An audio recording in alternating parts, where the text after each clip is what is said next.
Bueno, vamos a hablar de Picasso. Picasso es un personaje distinto a todos los demás. Parece que está muerto, pero realmente sigue vivo.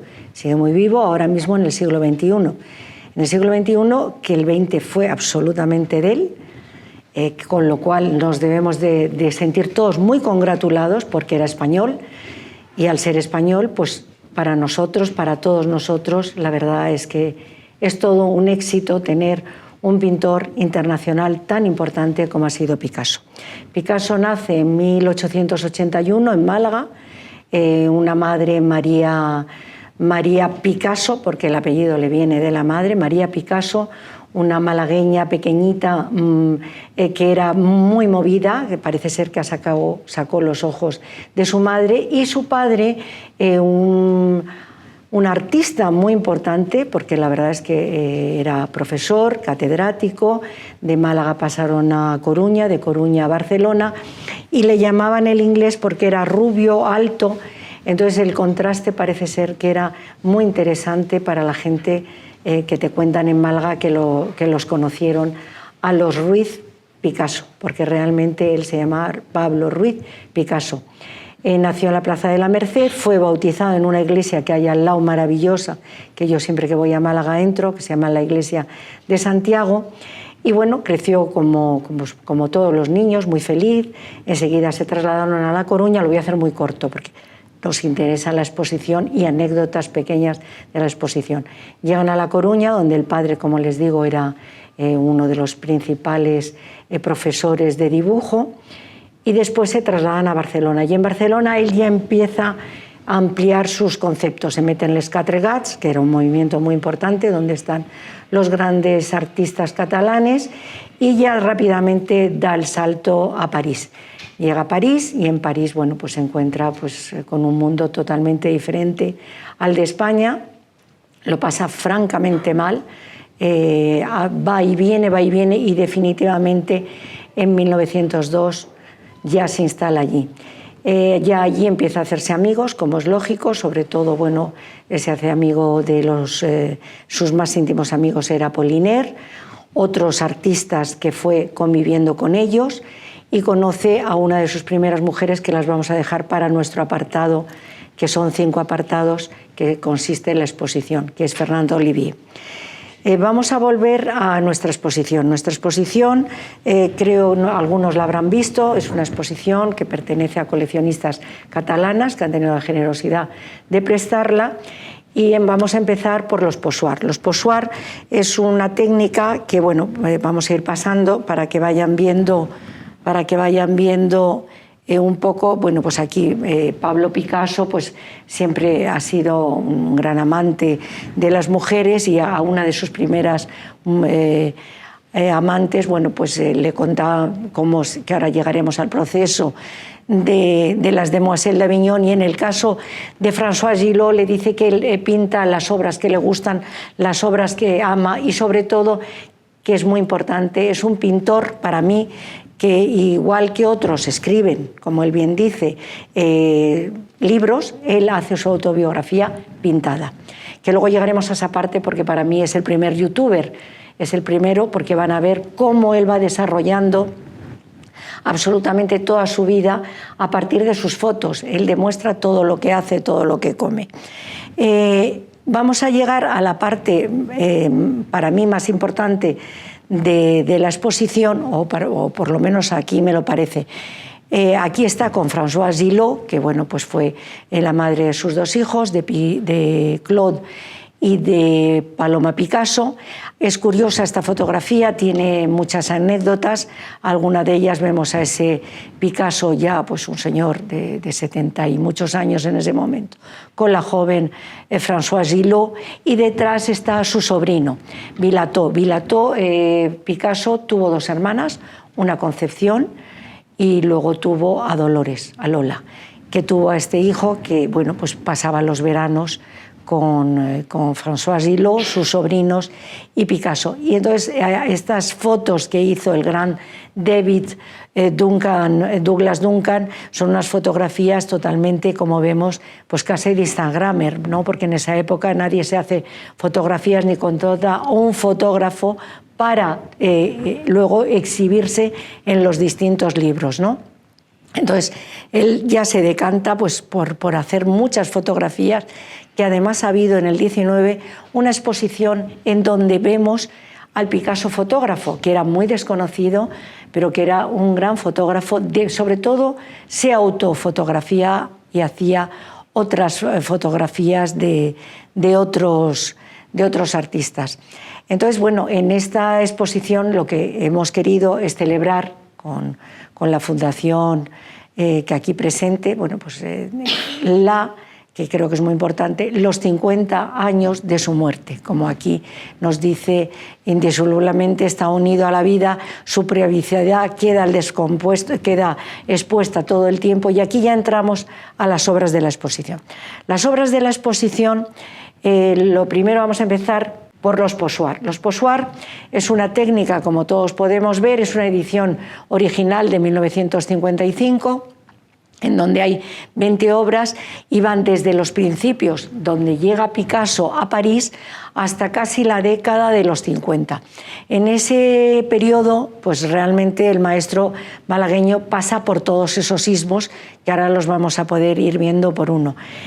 Por ejemplo, Los Miserables es el primer pochoir que pertenece a 1904. En 1904 él acaba de llegar a París y nos encontramos con un Picasso triste. Acaba de suicidarse su amigo Casagema, entonces para él es muy traumático, y sobre todo está muy obsesionado, que luego volveremos por supuesto a él, con el Greco. El Greco para él es una pieza fundamental dentro de toda su creación vital. El Greco para él fue muy importante, como luego vamos a poder ver en el entierro del conde de Orgaz. La técnica de los pochoirs, bueno, pues una técnica que iba perfectamente para él. No estoy leyendo porque no me gusta leer. Es una técnica que para él es muy importante porque está hecha con planos, con plantillas. Entonces para él era muy importante, hacía los recortes y le podía dar toda la luminosidad que él creía que era necesario. Entonces son unas plantillas que se van poniendo una sobrepuesta sobre otra, y además es que esto, prefiero contarle pequeñas anécdotas de dentro de estos cuadros, como en el caso de Los Miserables, que creo que es más interesante que leer, bueno, pues cómo él va desarrollando la técnica, que si uno se mete en internet, pues te la dicen. Y hay cosas mucho más interesantes que no vienen en internet, que son de amigos que te han ido contando historias, que han tenido la suerte de conocer a ese torrente de creación que fue Picasso. Entonces, bueno, como les decía, bueno, pues es una reinventa en esta ocasión todos los lenguajes formales de la traducción, incluso los más inertes y genéricos, que representa con un interés y algo más formal, como son los fetiches del simbolismo. Aquí volvemos a lo mismo, que es la técnica del pochoir, que en nuestro idioma pochoir se traduce como estarcido o estecil, que es, bueno, como les decía, es ir poniendo plantilla sobre plantilla y poco a poco ir haciendo esos ajustes, dibujándolos y recortándolos. La verdad es que es una técnica muy interesante que han desarrollado, se desarrolló la primera vez en China, también mucho en Japón se hizo muchísimo, y realmente en Europa viene muy tardíamente. Los primeros que la emplean son dos movimientos muy interesantes, que son, bueno, pues los de Brücker, que empiezan a hacer ellos también recortables, y también el caballo azul, pero quizá no se desarrolla hasta que llega a París, y en París ya la utilizan muchísimos, como es Matisse, como es Modigliani. Modigliani utiliza muchísimo esa técnica. También Dufy, Léger, Rouault y Picasso, bueno, pues como estaba siempre ávido de aprender, es una persona que siguió aprendiendo hasta el final de su vida. Como os decía, creo que es muy interesante, les decía a ustedes que es muy interesante ver esa exposición que se hizo en el Museo Picasso del año del 2019, en donde nos encontramos, para mí fue una sorpresa, un Picasso fantástico, maravilloso, en donde se dedica a hacer fotografías con una genialidad como absolutamente todo lo que tocaba. Entonces, para hacer el pochoir, pues hay figuras, textos que se van recortando con unas finas láminas metálicas o de plástico. Cada uno, bueno, pues utilizaba de una forma, ¿no? Es una forma distinta de crear, maravillosa, porque claro, luego hay que esparcirlo con distintas características, y que ahora actualmente utiliza Bansky, Wiels, algunos incluso la utilizan a menudo en las calles, que hacen los estarcidos y después luego ya los pintan. Es una técnica que ha seguido hasta nuestra época y que, bueno, que es muy, muy interesante para todos los artistas de nuevas creaciones. Aquí vamos a ir al que no lo tengo aquí, al siguiente pochoir, que sería un saltimbanqui maravilloso. Él se decanta sobre todo en ese momento por hace una serie de grabados muy interesante, porque quiero centrarme en el grabado, creo que es muy importante. En ese momento él hace la serie de los saltimbanqui, porque el primero que hace es el zurdo, que se llama así porque se ha confundido, porque cuando tú haces un grabado sale justo lo contrario de lo que es el efecto espejo, entonces sale justo lo contrario de lo que quieres hacer, y por eso se llama el zurdo. Parece ser, consultando con gente que ama los toros, que no está permitido que haya un picador zurdo, siempre tiene que ser diestro. Como él se confunde, pues claro, está al revés. Y ese es el primero que se desarrolla. Después desarrollaría los saltimbanquis, que es una serie que él hace esparcida, no tiene ningún, como muchísimas de las series que él hace, no tiene ningún hilo conductor, sino que va haciendo, pero se encuentra con Ambroise Vollard, que Ambroise Vollard fue uno de los mejores. Yo creo que, bueno, pues también con Bruno Lejeune, alguno de ellos, había 3 o 4 importantes, pero Ambroise Vollard era realmente el que siempre ayudó a Picasso hasta su muerte en el 39. Y recoge esa serie y ya la imprime por primera vez. Y entonces se hacen los saltimbanqui, del cual tenemos este pochoir, que es el joven saltimbanqui. Esa serie, que hay muy poquitos, porque bueno, fue una serie que el gran Ambroise Vollard hizo muy poquitos, hay muy pocos. Están en Málaga, tienen la suerte en la casa natal de tenerlos. Y es una belleza increíble, porque en ese momento estamos hablando de un Picasso de 22, 23 años, muy joven, en donde hace esas maravillas. Luego quiero hablar del siguiente pochoir, porque creo que es muy importante, porque es un estudio que hace para las Demoiselles d'Avignon. Las Demoiselles d'Avignon es que así vamos a ir tocando absolutamente todos esos sismos hasta casi llegar al final. En 1907... según Fernando Olivier, que en ese momento era su pareja, se iba por las noches a un estudio muy oscuro, en donde, según su libro, se desnudaba totalmente y creaba esas Demoiselles d'Avignon casi como un campo de batalla que era el pincel, el lienzo y ese Picasso semidesnudo, creando de noche hasta el amanecer, exhausto de esa batalla que tenía con las Demoiselles d'Avignon. Las Demoiselles d'Avignon, que según cuenta Fernando Olivier, fue un cuadro que todos sabemos muy controvertido, porque es donde empieza el cubismo. Estamos hablando de 1907, que al mismo tiempo Georges Braque también empieza a hacer cubismo. Luego, un poco más tarde, que luego hablaré en otro de los pochoirs, porque quiero hacer hincapié, porque así hacemos un repaso total de su vida. Juan Gris se incorpora también a este maravilloso movimiento, rompedor absolutamente, porque acabamos de salir, bueno, pues de los impresionistas, los postimpresionistas, luego, por supuesto, los fauvistas con Matisse, y llega nuestro español y rompe absolutamente todo. y empieza a hacer ese cubismo maravilloso. Hablar de las Demoiselles d'Avignon es hablar de uno de los cuadros míticos.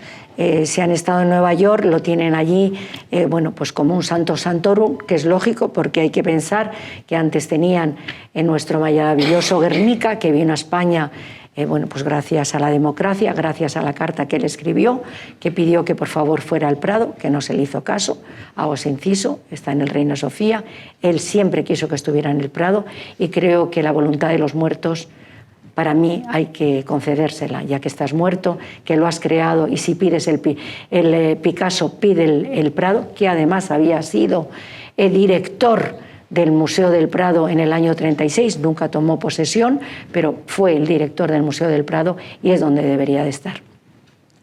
Las Demoiselles d'Avignon están en ese maravilloso museo, porque es un museo fantástico, es un museo para mí de los mejores donde están las piezas, y esta es una de las anécdotas que me gustaría contarle, que todos pueden entrar. Si uno teclea MoMA Picasso, hay 1.200 obras de Picasso, nada más, en ese museo, con lo cual estamos hablando realmente de un genio, que la producción de él, que luego la diré, es ingente, ¿no? Es muy difícil llegar a esa producción.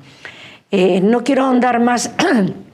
Hemos pasado por el periodo azul con Casagema, el periodo rosa, y luego ya llegamos a esa eclosión que es el cubismo, que además muchos artistas se incorporan a ese Noël, también Léger, casi todos han coqueteado, incluso Diego Rivera, que uno cuando piensa en Diego Rivera, en el mexicano, piensa en los murales, piensa en esas mujeres con esos maravillosos flores que son deliciosas, los alcatraz, como los llaman ellos, y no piensa uno que efectivamente Diego Rivera pasó por el cubismo y pasó por el surrealismo. Todos los artistas, en ese momento había una conexión fantástica entre ellos, y había una anécdota graciosísima, que cuando Picasso visitaba el estudio de alguno de los artistas, escondían lo que hacían, porque Picasso no los copiaba, los mejoraba. Con lo cual, claro, nadie quería que entrara a su estudio, porque el entrar al estudio suponía que iba a hacer lo mismo, pero superado. Entonces, esas pequeñas anécdotas creo que es quizá más interesante que leer que los pochoirs se hacen de una forma o de otra, que igual que todo el mundo puede leerlo en internet. Entonces, me he decantado más por hacer este tipo de... que además quiero que sea una conferencia viva, una conferencia en donde todos podamos participar, porque hay cosas que se saben y otras que a lo mejor una persona del público pues se la han contado y nos viene muy bien. Bueno, pues llegamos a un cubismo después del sintético, después del analítico pasamos al sintético. Se ha incorporado ya Juan Gris, y realmente quien denomina cubismo sintético no es nada menos y nada más que Juan Gris. Juan Gris, que además, bueno, fue amigo de Picasso, luego tuvieron sus más y sus menos, ahora lo contaré, porque Picasso era muy ansioso, lo quería todo para él, y eso tampoco es bueno, porque hay otros artistas. Él se los merendó a todos, una expresión así, pero es la realidad de la vida.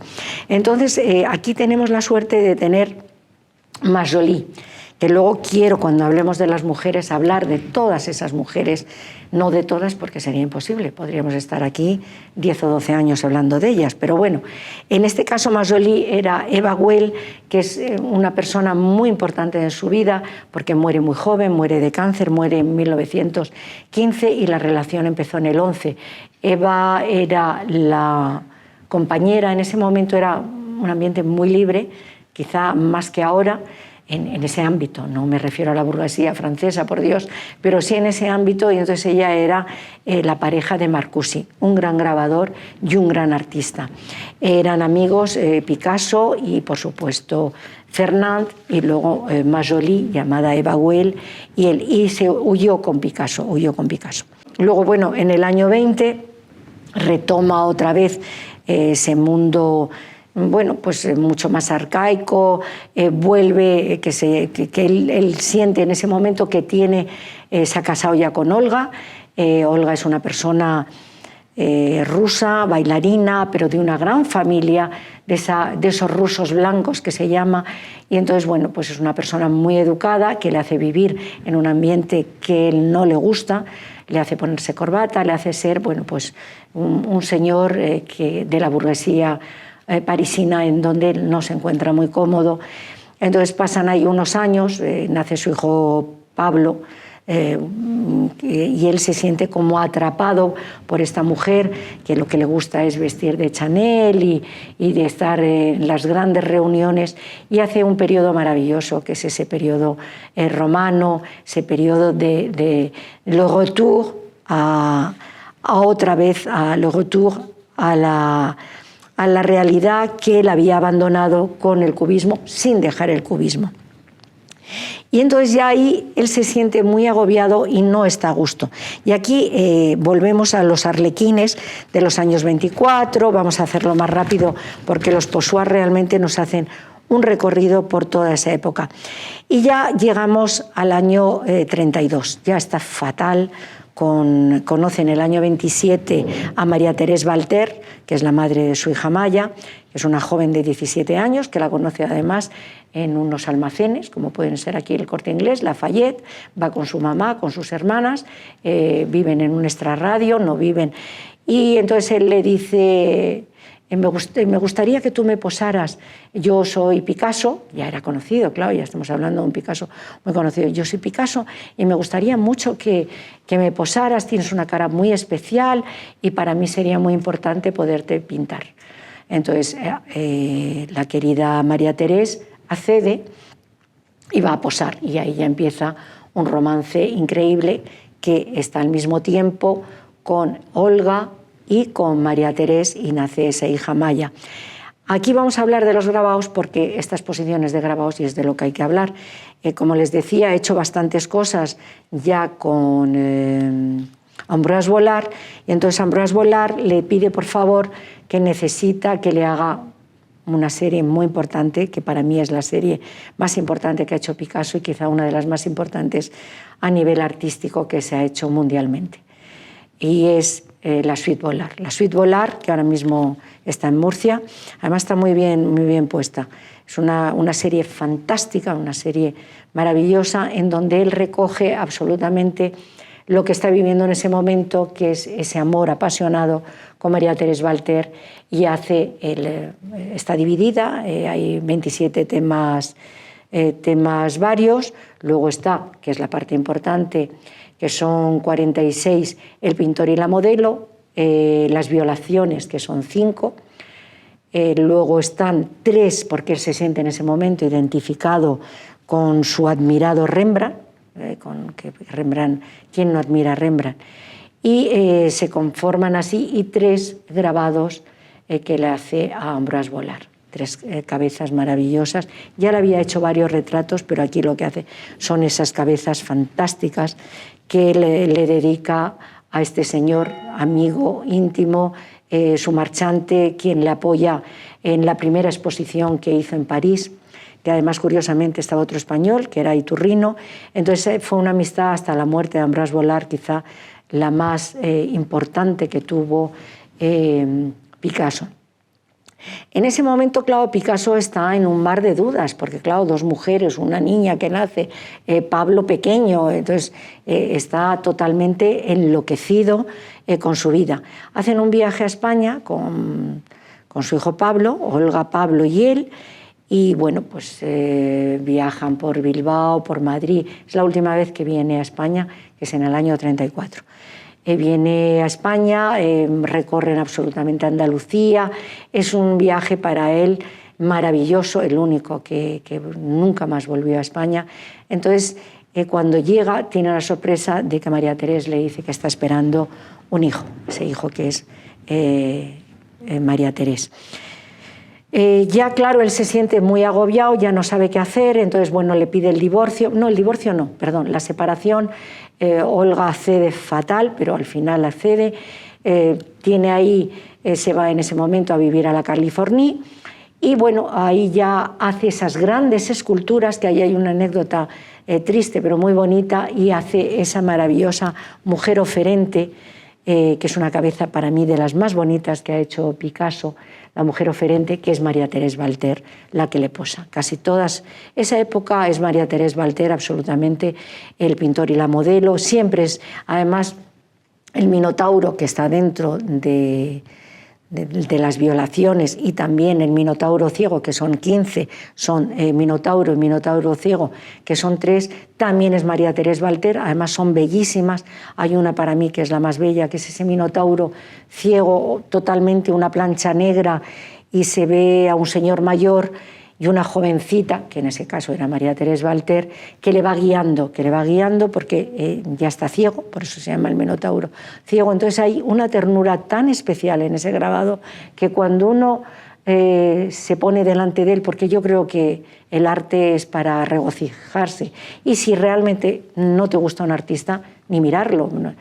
Todos somos libres de mirar lo que uno le gusta y uno no le gusta, pero de verdad es un grabado, si pueden verlo, es de una belleza, de una sensualidad y a la vez de una decadencia de la vejez, ¿no? de lo que es la vida de una joven y el final de las personas. Creo que hay tanta filosofía, tan bella la filosofía que se produce en ese grabado, que para mí es uno de los más interesantes de esa maravillosa suite Volar. Yo creo que ya con esto hemos llegado a los pochoirs, que era la parte más larga que tenía, porque bueno, pues luego está la mujer desnuda, la mujer sentada, que todo eso es María Teresa Walter, y ya conoce a Dora Maar. Dora Maar, que es una mujer bellísima, que habla español perfectamente porque ha estado en Argentina. Él se enamora locamente, como se enamoraba. Él la llamaba la mujer llorosa porque siempre estaba llorando. Ella dice: estoy enamorada y sé que todo va a ser sufrimiento. Y así fue, no se confundió, Cuando ella escribió: estoy muy enamorada, pero sé que va a ser un gran sufrimiento, y así fue. Le debemos muchísimo. Primero, ella era una gran fotógrafa, como puede ser Lee Miller, como puede ser esos grandes fotógrafos que había en ese momento. Lo que pasa que, bueno, que era mujer, que era mucho más difícil llegar a ello. Eso es así. No podemos volver al pasado. El pasado es el que es. No nos vamos a regocijar. No podemos juzgar con los ojos de hoy un pasado de hace, pues estamos hablando del 30 y mucho. Estar juzgando a la gente cómo vivían nuestros abuelos, cómo lo vivían nuestros bisabuelos. Es así. Esta mujer, que era una gran fotógrafa, nos ha dejado uno de los testimonios más importantes que hay del Guernica. El Guernica, voy a hacer un pequeño inciso del Guernica. El Guernica es una historia extraña. Por un lado, a él le encargan un pabellón maravilloso que hizo Sert, que representa a España, una España en ese momento republicana. Se lo encargan también a Miró, que hace el famoso, ¿cómo se llama?, La Señera.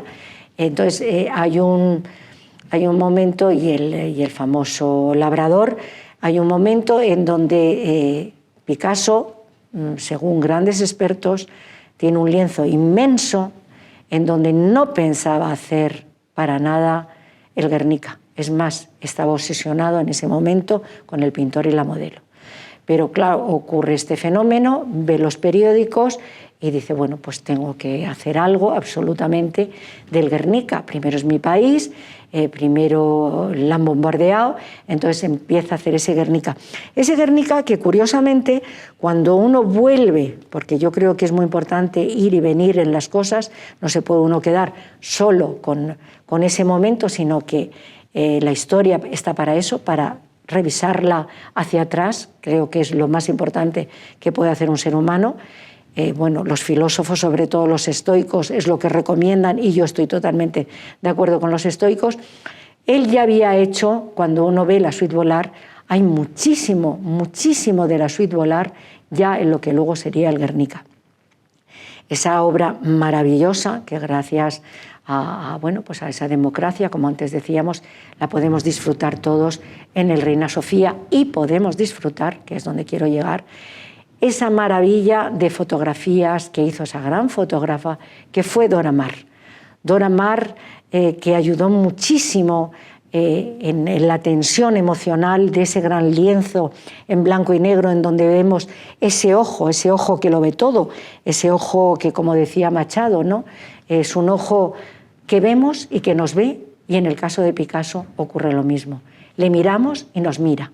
Y en ese caso de este cuadro en concreto, ese ojo para mí es un ojo filosófico, es un ojo que dice mucho, es esa mujer que va con un niño herido, muerto, esos gritos, esa madre levantando los brazos hacia arriba, de verdad, que yo creo que es un cuadro que sirve para hoy y para la guerra que tenemos ahora mismo, no muy lejos, que es la de Ucrania. Es un testimonio de la violencia de los hombres, de la violencia que no ha cesado desde que el mundo es mundo y que ahí seguimos y que estamos con una guerra aquí al lado y que ya, por desgracia, no nos interesa tanto. Y que Picasso representó esos atentados que pueden ser el 11M, que pueden ser el 11 de marzo horrible de Atocha, y que es esa matanza que luego él haría la matanza de Corea, que luego hizo el Osario, que es un cuadro importantísimo, en donde recoge esa violencia, ¿no?, de los nazis contra los judíos. Creo que es muy importante que ese cuadro lo veamos, pero lo veamos con esos ojos de la voracidad del ser humano contra el ser humano, que es horrible y que puede ser tan vigente en el año 36 que ahora mismo. Y con esto yo ya voy a terminar, porque creo que es importante, con los famosos pochoirs. Y aquí entramos en el entierro del conde de Orgaz. El entierro del conde de Orgaz, para mí, bueno, si quieren leerlo, para mí es un tema muy importante dentro de Picasso, porque como les decía al principio, él es un enamorado del Greco, como se ve en sus pinturas azules. Todo artista tiene... Y él además, ahora voy a contar una pequeña anécdota que es mucho más interesante que eso, porque creo que es una historia muy poco sabida y que es interesantísima, o a mí me lo parece. Él, como todos los artistas, bebe de distintas fuentes. Hemos hablado del cubismo, y el cubismo, los primeros planos los hace Cézanne. Y Cézanne está también influenciado por ese gran artista greco, pero que, bueno, que se formó entre Venecia y, por supuesto, toda su carrera la hizo en España, la hizo en Toledo. El entierro del conde de Orgaz es un tema muy especial, porque ahí quiero llegar. Gustavo Gili es uno de los más amigos íntimos que ha tenido Picasso. Es un tema desconocido, por eso quiero ahondar en él más que leer cómo se produjo, cómo se hizo, que también está bien, pero eso se mete uno en la parte de abajo o aquí mismo y se lee. Gustavo Gili, no sé por qué me viene ese nombre ahora. Gustavo Gili es una persona amante del arte, que su padre ya hacía grabados, que le encarga grabar unas piezas a Picasso, pero que nunca se hacen. Entonces, cuando muere el padre de Gustavo, Gustavo dice: voy a ver si yo consigo hablar con Picasso. Entonces va, le dice con mucho respeto, porque ya estamos hablando de un Picasso casi anciano que quiere retomar esa tauromaquia. Y entonces Jacqueline, que ya está viviendo con Jacqueline, le dice: tauromaquia, se va a volver loco, es su tema favorito, vamos a Nimes, vamos a todas las plazas, estamos en Arles, sí, se va a hacer. Entonces Gustavo Gili se hace muy amigo de él, se hacen íntimos, la mujer y él, Jacqueline y Picasso, y está yendo durante casi 4 años y por fin le entrega esas planchas maravillosas de la tauromaquia. Entonces Picasso, que era muy educado, que hablaba a todo el mundo de usted, también es verdad que es otro momento, le dice: bueno, pues ya nuestra relación, como usted me ha pedido esto, yo se lo entrego, me imagino que ya, bueno, pues se perderá la distancia. Comenta Gustavo que no, que al revés, que se fortaleció de unas formas increíbles, y es cuando le pide el entierro del conde de Orgaz, después de esas maravillosas tauromaquias. La única condición que le pone Picasso es que el texto sea de su gran amigo Rafael Alberti. Rafael Alberti y él se conocen en el año 33, los dos son comunistas, los dos son grandes artistas, porque hay que reconocer que Rafael Alberti, ahí le vemos en la fotografía con él, bueno, pues en ese momento, cuando llega allí en el 66, lo único que le pide, por favor, es que sea Rafael Alberti quien haga esos textos, y él ya tenía una parte hecha, que es el frontispicio de este entierro del conde de Orgaz, que está basado, por supuesto, en el cuadro maravilloso de nuestro querido Greco, y entonces me empiezan a hacer las planchas, que realmente son 12, y en el año 69 ya se termina, el 25 de octubre, para celebrar su aniversario, porque él nace el 25 de octubre de 1881, como habíamos dicho, se celebra justo esa entrega, digamos, del entierro conde de Orgaz. Es una serie, es maravillosa, está grabada fantástica, porque además Gustavo Gili era uno de los grandes, de los más grandes que había en ese momento, y es bellísima. Es muy ecléptica, no hay nada que concuerde con nada. Es muy erótica, todos sabemos del erotismo de ese gran Picasso, y donde él aquí, en estas planchas, realmente no hace lo que realmente le pide Gustavo, sino es libre. Hace una cosa totalmente ecléptica, en lo que él siente en ese momento, y como vamos a poder ver en esta creación que realizó, que empezó en el 57, que la acabó en el 59, y que luego este hombre en el 69 por fin la saca a la luz. La primera, como vamos a ver, la hace en el 39, que es un momento para él, como hemos dicho, extraño, porque ya está la Segunda Guerra Mundial, ya hay muchos amigos que tienen miedo, que han huido, porque bueno, casi todos, Apollinaire, todos o casi todos eran judíos, unos se van al sur, él se va al sur también, y entonces en ese momento ya él se siente también muy atraído por el sur y se baja al sur. Entonces esa es la primera que tenemos de esos 12 aguafuertes. Y luego los siguientes pues los va haciendo de distintas formas, en el 56, en el 57, luego la abandona, luego ya lo vuelve a retomar hasta que por fin sale a la luz.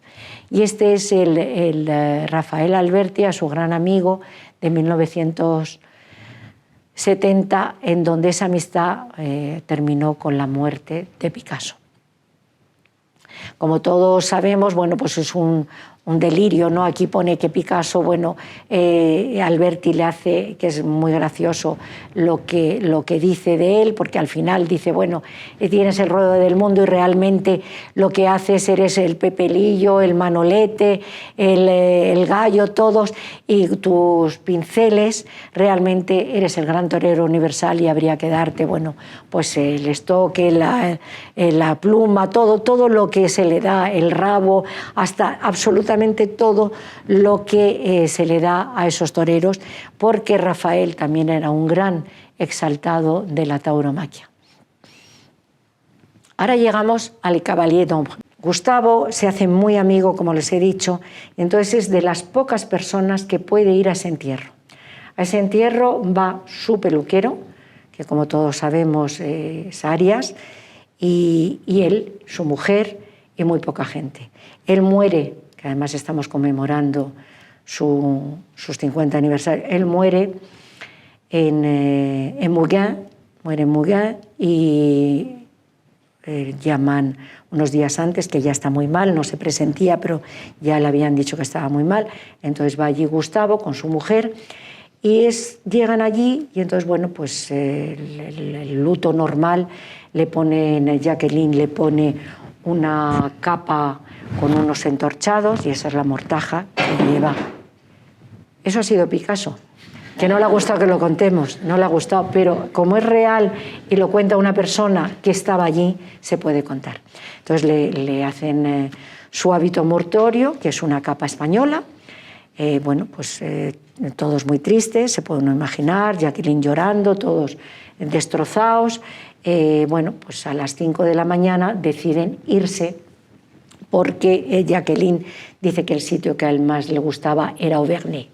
Entonces que lo llevan allí, salen a las 5 de la mañana para que los periodistas, que claro, eso fue un revuelo, la muerte de Picasso es más que la de cualquier rey, sea el rey que sea, es que él realmente es el rey del siglo XX y si no se remedia del XXI del arte. Entonces él llega y ve a aquel Picasso totalmente blanco, todos llorando, lo sacan a las 5 de la mañana casi de incógnito y entonces nada menos que se le ocurra a Jacqueline que quieren llevarlo allí. Bueno, pues lo llevan allí, sale solo 8 coches y el coche mortuorio, Jacqueline va en el coche mortuorio, pero decide que hay que ir por la montaña. Era una primavera, 8 de abril, nevando, y dice que hay que ir por la montaña porque a él le gustaba ir por la montaña, y como hay que ir por la montaña porque era lo que a él le gustaba, y seguía mandando, como ustedes ven, después de muerto. Jacqueline le sigue la corriente, muerto ya desde hace pues 48 horas, lo llevan por la montaña, entonces hay un camión que ha volcado por la nieve, entonces tienen que dar la vuelta, creen que el coche también va a derrapar y ya llegan por fin a la carretera que tenían que haber tomado, que es una autopista y una carretera normal para llegar al castillo. Llegan al castillo y entonces ella decide que hay que ponerlo debajo de las escaleras, que es donde está. Entonces, bueno, empiezan a ver que el castillo, que imposible hacer allí una zanja, que era imposible, entonces tienen que coger. Esto dura 5 días. Tienen que coger tienen un nombre, me parece que se llaman martillos eléctricos, que son esos grandes que vemos para romper realmente las calzadas. Entonces 5 días allí con el señor Picasso metido con la capa, metido allí, ya cerrado, claro. Y bueno, pues se encuentran que por fin ya lo pueden enterrar. Entierran a Picasso. Jacqueline destrozada, como es lógico, porque bueno, pues era una persona que le ayudó muchísimo, pero que también lo tenía muy encerrado. También es verdad que no estamos hablando de una persona de 92 años, porque claro, cuando dicen, no, es que lo tenía encerrado, bueno, claro, tampoco con 92 años lo vas a tener de un lado para otro, es normal que estuviera encerrado. Entonces esta anécdota a mí me parece una anécdota muy especial porque, como les decía, Gustavo ha sido la persona que más lo ha conocido, que más ha estado con él en un ámbito, digamos, casero de sus últimos años, porque era muy difícil verle.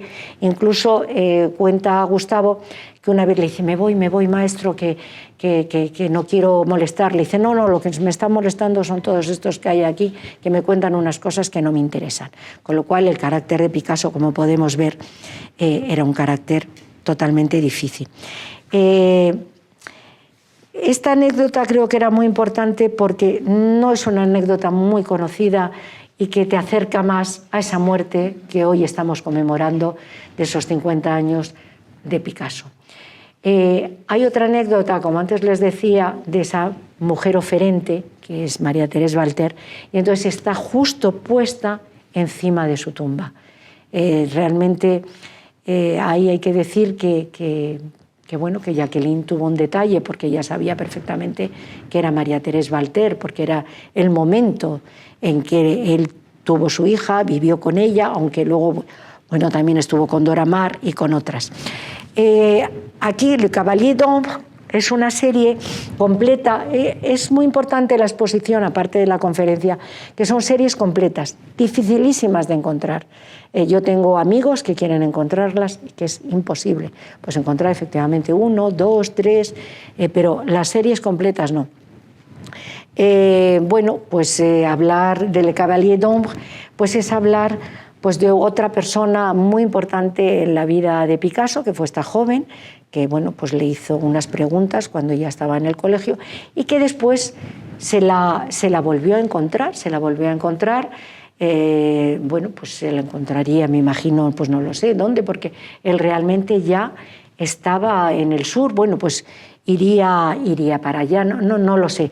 Hizo, para esta poetisa, hizo Le Soleil Ébloui, que es una serie maravillosa, y hizo también esta serie en donde ella puso los poemas y él hizo esta maravilla que tenemos aquí, que son esos dibujos. También tenemos la suerte de tener una plancha maravillosa, porque es muy difícil encontrar las planchas, porque las planchas normalmente, casi todas las planchas están en museos, porque es la única forma de conservarlos y que nadie las vuelva a utilizar. Entonces, bueno, en este caso ahonda esos temas que a él tanto le gustaban, bueno, pues ese búho maravilloso que siempre lo ha tenido con él, su perrito, que su perrito siempre ha tenido perros, siempre se ha rodeado de perros, como podemos ver en sus fotografías, en sus distintas fotografías en donde él hace, como les decía antes, de youtuber, en donde hace pues lo que ahora hace la gente, que es hacerse selfies, en donde les ves comiendo, jugando al póker o jugando al parchís o simplemente con una amiga tomándose un café. Él eso se adelantó, porque él fue realmente un performance, él hacía performance, que es curioso, porque claro, estamos hablando que hay casi un siglo de diferencia de las primeras fotografías que él se hace en 1904, delante de un espejo, coge su cámara y se fotografía. Él se adelantó casi un siglo a todo lo que estamos viviendo ahora mismo, que son las performance, que son los youtubers, que son toda esta gente que lo que necesita son likes. Y a él le encantaban los likes. Él era una persona que le encantaba. Hay otra frase muy interesante de él que le pregunta, señor Picasso, ¿por qué usted pone fecha a todo? Y dice, porque quiero absolutamente que se sepa qué hacía en cada momento, de mi vida. Entonces ya ahí tenemos un youtuber que quieren absolutamente que se sepa qué se hace en cada instante, lo que comen, lo que cenan, dónde van, si suben a la montaña, si dejan de subir. Entonces ahí tenemos el auténtico youtuber, ¿no? Una persona que lo que quiere son likes, unos likes que siguen hasta el día de hoy ahí presentes, ¿no? Ahí siguen presentes. Entonces es muy interesante ver cómo él se hacía esas fotografías. Y aquí tenemos a esas mujeres maravillosas que le han ido acompañando el resto de su vida, porque bueno, pues Le Cavalier d'Ombre es una serie, como les decía, de 12 maravillosos, porque la verdad es que son maravillosos. Para mí es una de las series quizá que más cariño tenga, no sé, es una serie que creo que es muy importante. Todas las mujeres que han estado con él, por supuesto también Geneviève, han escrito libros, todas han escrito libros, y vamos a hablar ahora de esas mujeres que realmente yo creo que son muy importantes, que son lo que han sido musas, algunas madres, inspiradoras, fotógrafas, ellas mismas artistas, y que le han acompañado a lo largo de su vida. Porque ahora mismo, con estos ojos de hoy en día, podríamos criticar a Picasso pues, por muchísimas cosas, pues por el género, porque, bueno, no trataba bien a sus mujeres, con lo cual ya sería una crítica dura. Bueno, yo creo que ahora mismo podría, vamos, hasta ir a la cárcel. Lo que pasa es que como no estamos juzgándolo en esos años, sino en estos, pues no podemos retrotraernos al pasado. Estos no son leyes retroactivas. Entonces, él vivió su momento, él y muchísimos artistas, pero no ya muchos artistas, muchos señores normales, el pescadero, el ingeniero, el arquitecto. Era una forma de vivir y no se puede criticar. No había que ser artista para tratar así a las mujeres. La burguesía catalana, no lo digo yo, es así, tenían a su mujer y luego tenían a su amante. Entonces no vamos a criticar a Picasso cuando lo hacían, bueno, pues los señores Wells, tal, y no sé qué, y no sé cuántos. Entonces no tiene ningún sentido criticar a Picasso en ese aspecto. Entonces vamos a empezar por Fernando Olivier, que Fernando Olivier fue su primer amor de Francia, parece ser que ahora ha aparecido antes, como os decía, y Fernando Olivier pues es una mujer que le ayudó muchísimo porque, como os contaba, era muy importante para él en ese momento. Él ayudó a conocer a Gertrude Stein, eran vecinos, como os he dicho, de Eva Well Goel y de Marcuse le introdujo un poco en el ambiente de esos artistas. Ella nace en 1885 y bueno, pues realmente es una persona para él fundamental. Luego llega Eva, que es Majoli, que muere muy joven, la conoce en el 11, bueno, empiezan a vivir juntos en el 11 y muere en el 15, que para él fue un momento muy traumático. Ya había enterrado a su hermana Conchita, que también no sé si saben esa anécdota, que él fue a la iglesia de Santiago y entonces le rezó, era muy pequeño, rezó y le dijo a Jesús, o a Dios, no sé, a Dios, mira, si salvas a mi hermana Conchita, te prometo que dejo de pintar. Entonces las malas lenguas dicen que bien que muriera Conchita, porque gracias a la muerte de Conchita estamos hoy ante ese gran Picasso, que si no, a lo mejor no lo tendríamos. Aunque yo creo que una vocación tan importante no hubiera podido dejar de... porque era su modus vital, él vivía para pintar, su respiración era pintar, no podía estar sin pintar, para él luego lo otro eran apéndices, gente que iba pasando por su vida, pero para él lo importante eran los lienzos. Después de esta pobre chica que murió muy jovencita, bueno, pues ya llegan Olga Koklova, que bueno, pues fue su mujer, la única mujer hasta que le dieron el divorcio y se pudo casar con Jacqueline.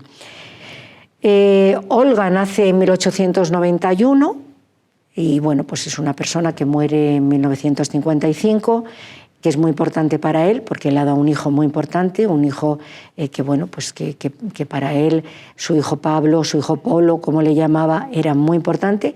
Después de Olga llega Dora Maar, que como les he dicho le conoció en Les Deux Margots. En el Les Deux Margots era el café donde se reunían todos ellos y bueno, pues ella estaba jugando con una navaja, jugando así, y entonces al claro le fascinó, dijo, bueno, pues esta debe ser una pirada, porque claro, nadie juega con un cuchillo que te puedes quedar sin dedo. Y entonces eso le fascinó y ahí ya empezaron, y la llamaba la mujer llorosa, como os he comentado, porque siempre estaba llorando. Después al mismo tiempo llega María Thérèse Walter.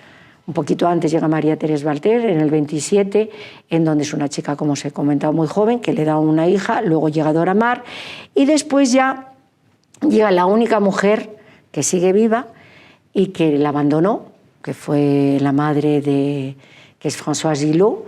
Françoise Gillot vive ahora y pinta, y además es escritora y crítica de arte.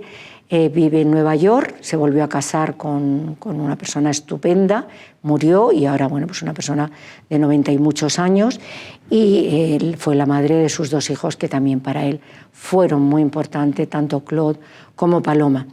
Y para acabar, bueno, pues conoció a Jacqueline. Jacqueline estuvo muy poco tiempo casada, tuvo una hija que además ha donado también sus cuadros al Museo de París, que es muy importante ese museo, es quizá el más importante, y bueno, se quedó con ella hasta su muerte, como les he contado, una muerte truculenta porque casi se pierde el féretro, hay que cavar para tener a nuestro Picasso con la capa allí metida, y creo que ahora que se va a celebrar este 50 aniversario, un aniversario muy, muy merecido, tremendamente merecido, porque creo que es uno de los artistas más importantes que ha dado la historia del arte.